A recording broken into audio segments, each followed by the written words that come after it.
Woody, hey, I know you get to talk to him all the time, Wood. I don't. Jay Lucas, the Canes head basketball coach, joins us off to a really nice start, 15-4 overall, 4-2 in the ACC. Coach, good morning. How you doing?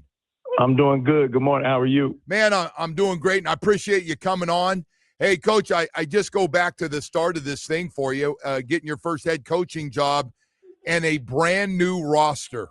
Talk about putting that thing together with all new players, nobody returning from the team from the year before. Yeah, I had to start early. Had to start right away. That's why I came down as soon as I could and kind of skip March Madness to make sure we would be able to be as competitive as possible and be able to be kind of where we are right now. You know, we're in the mix with everything. We got a good group, and I think that just goes to starting early and getting there. I always wonder, how long does it take when you got all these guys coming from different places, whether it's a true freshman or a transfer portal guy coming in from Indiana? I always wonder, how long does it take to kind of come together and everybody to figure out or what they can and can't do for you? I mean, it takes the whole season. So, yeah. You know, it's no secret sauce when you have new people and you've never been together. You're going to go through situations and adversity for the first time as a new unit. And it may come in the first 5 games. It may not come until the middle of conference. So nowadays you're growing and still becoming a team the whole year. You're just hoping by the time you get to February, March, you're clicking on everything. I tell you, I love your two bigs, man. It was fun. The first time I turned the TV on and there's University of Miami basketball, and you've got Reneau and Uday at 6'9" and 6'11". Not a bad way to start with a couple of bigs, especially in the ACC. No, not a bad way to start. You know, I wanted to build this team with size and with physicality, and they were kind of the first two. I felt like if you would be able to win in, I guess, the form of the basketball trenches with rebound and being physical, being able to guard 50-50 balls, things of that nature, you always be able to compete every night. So the transfer portal, and we talk about this in football all the time, and basketball, it's just as important, if not more. But still, where do true freshmen still fit in, recruiting the guys out of high school? You've got Shelton Henderson, who's really off to a nice start, nice-looking player. How important is that, though, mixing in still the true freshmen, the young guys? It is very important. One, because if you can find freshmen that can play right away and impact the game, like Shelton, who you talked about, but also like a Dante Allen for us. And those guys may not have the ability to be one and done, and they play enough where they're happy enough where they would come back for a second year. You start to build a core where you're not having to coach 10 new guys and recruit 13 new guys every year, where if you keep doing that, you know, by year 2 or 3, you have a good 4 to 5 that have been in the program for a while. You bring in 2 freshmen, you bring in about 3 transfers. That'll be how I would want to build out my roster with that 10, 11 players right there. So, Coach, I get asked this all the time with the money now, the way it is in basketball and football. People always ask, hey, is it like in the NFL? You always hear next to whatever a guy does, how much he makes.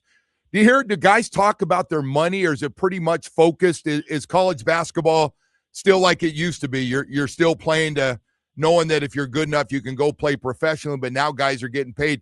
Have you noticed a difference in players? Yes and no. That's a very good question. I think the best way to put it, the money with the portal and everything has created a lot of parity. So now, you know, instead of your best schools getting the best players, they're kind of spread out. And then the end of people's benches and the rotational role guys are kind of Europeans and mid-majors. So now everybody at some point, some fashion looks the same, except for schools who do it a traditional based way. I think the hardest part now is that most of the kids and most of the players go to schools for financial reasons, right. To be honest. You know, we have to sell our development at the University of Miami, but, you know, a lot of the kids come because this may be the best opportunity for them to play, and it may have been, honestly, the best financial opportunity. So my job is to get them to understand what it means to win and what it means to be on the team. Yeah.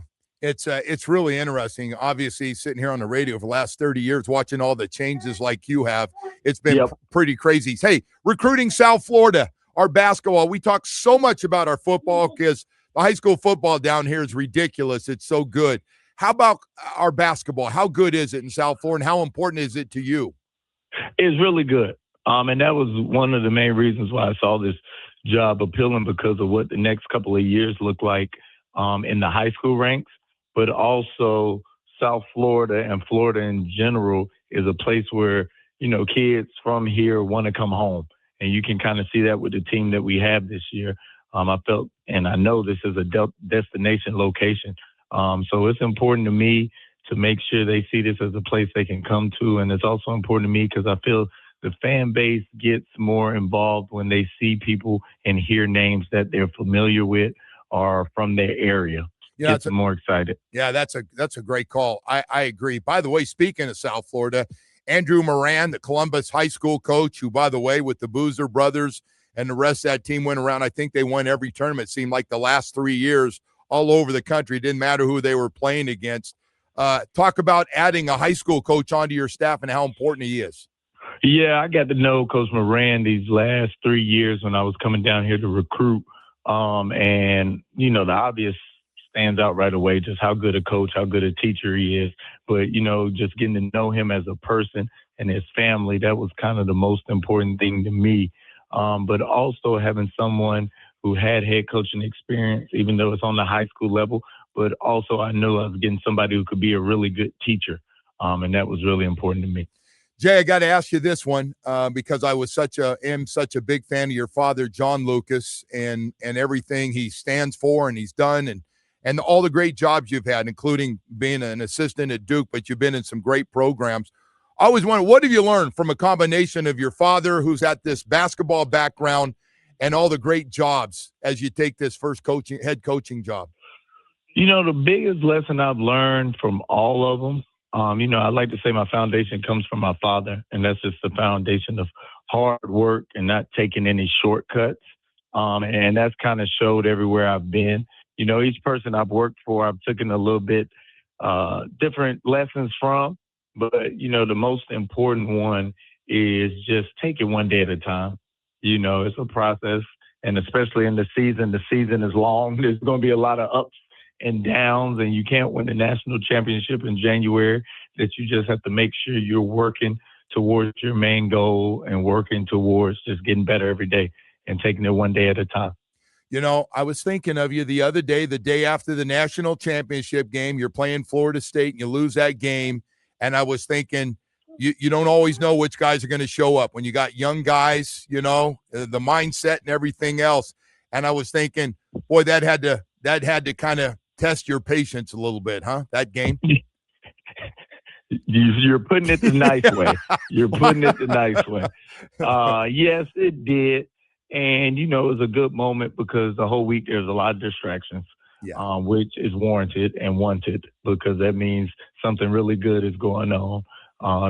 Florida State had been playing a lot better. They had just lost on a buzzer beater.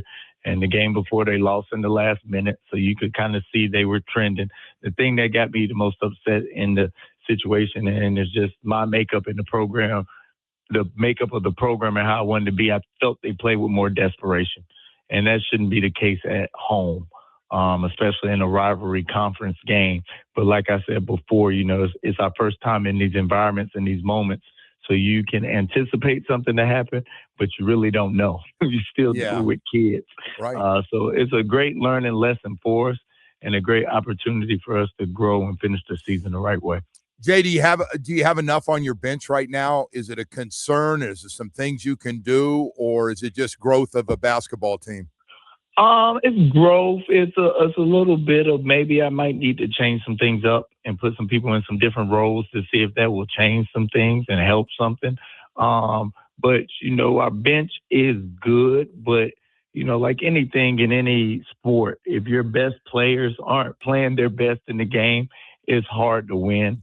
But also I need our bench to just come in and also give us a little bit more, and they will.